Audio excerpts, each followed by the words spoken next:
Hello, everyone. Today we're going to go over some information on NIST. There's specifically the 853 and the CSF, and some differences, similarities, misconceptions, things like that. So let's get started.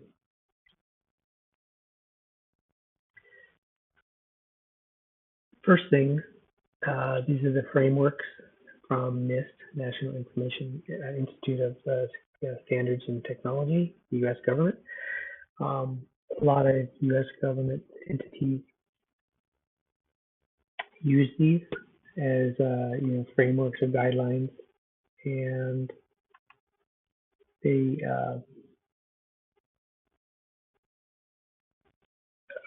follow them. Some strict, some not. So let's go over to the information here.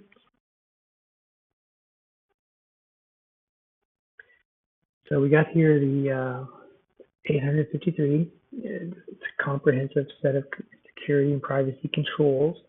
I know a lot of the people will just delve into the security side of it, but it is the privacy side too. Primarily intended for federal agencies and contractors, but a lot of entities, commercial, private, public, use this also. And then we have it defines the control families. Access control, incident, it is the category sometimes called AC, IR, etc. And then the CSF, Cybersecurity Framework, is a voluntary framework. And if you look at them side by side, they're very similar. One is more loosely defined than the other. And but they do follow the same principles. Incident response, identify, protect, detect, respond, recover. Main categories, they all kind of fall in line with the same information.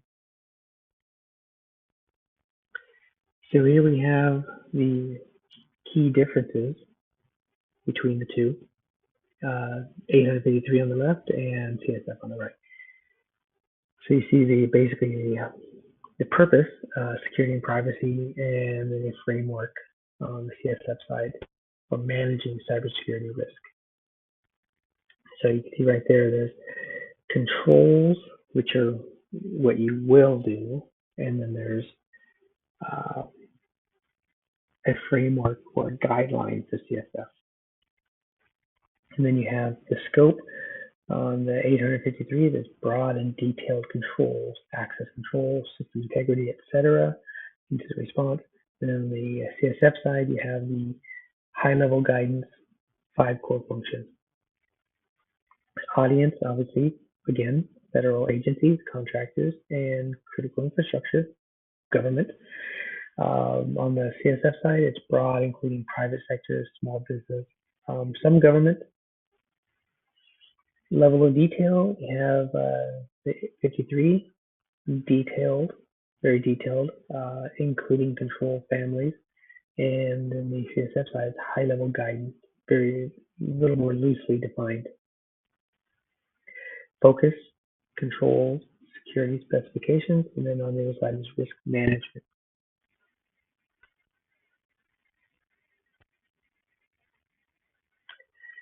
Then here's basically an overview of 853.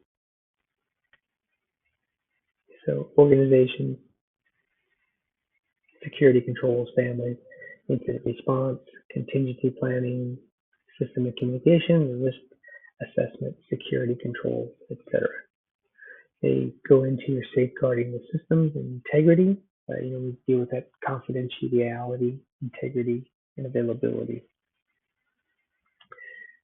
Tailoring and customization allows for tailoring based on the system impact level, low, moderate, or high, and that's why you'll see 853 that has 3 categories, low, medium, and high.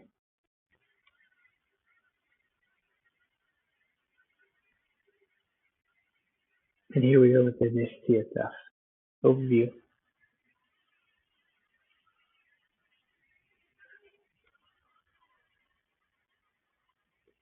The 5 core functions, here we go with the identify, protect, detect, respond, recover. what I mentioned a few moments ago. So identify is basically asset management, understand what you have. Protect would be like EDR, endpoint detection response. Detect would be like a SIM, and then respond is how you take action, an incident response plan or program.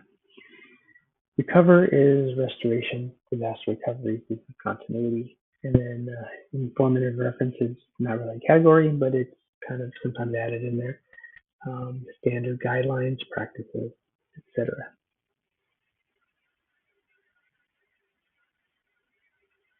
Key similarities: both frameworks emphasize a risk-based approach to cybersecurity, continuous improvement, that's sometimes called CI/CD, that encourages both models through monitoring, assessment, and updating. And you see the incident response, recovery, and privacy.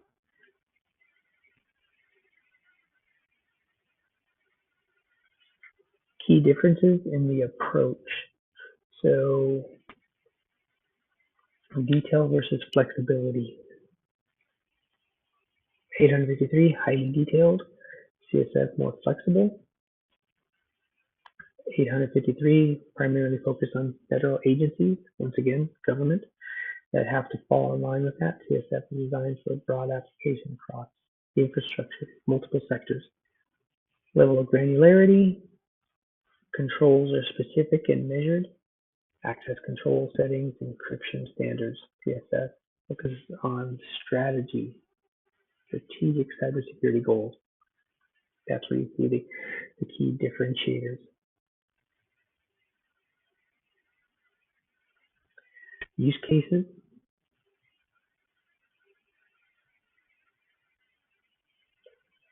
Once again, federal agencies.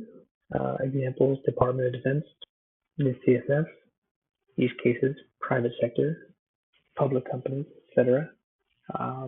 More loosely defined.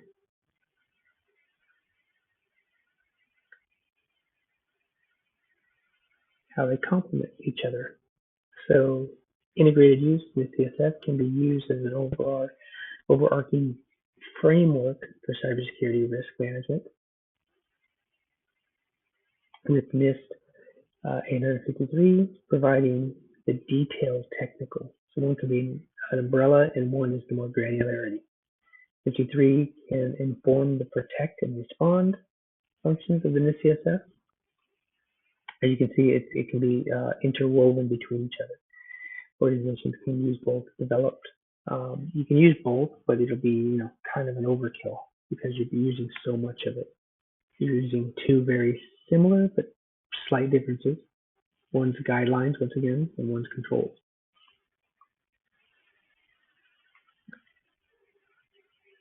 Both of these being used for risk management. 853, more prescriptive, focused on securing federal systems. Once again, risk is addressed through compliance. CSF provides more flexibility, whereas you focus risk management life cycle. Identify, protect, detect, respond, recover. Integration for risk management, CSF provides a risk-based approach framework, while 853 provides a specific on how to achieve it.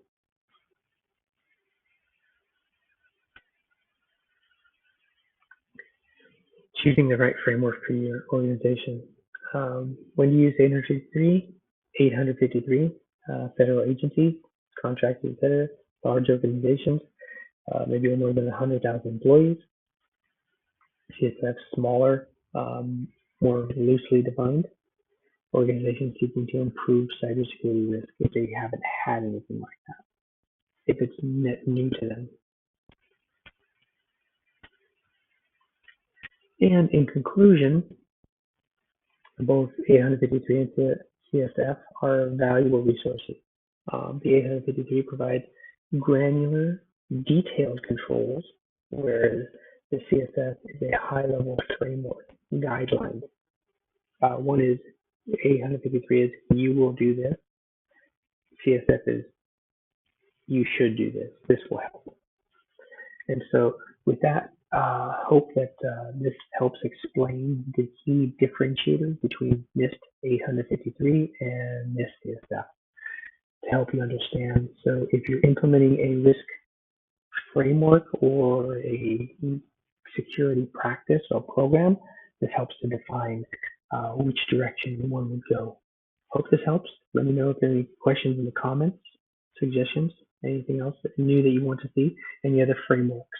There's tons of them. There's 800, 171. There's multiple ISO 27001, along with 27002, the controls. So many more out there, and it can be compliance based on state, country, etc. So once again, thank you very much. Appreciate the time.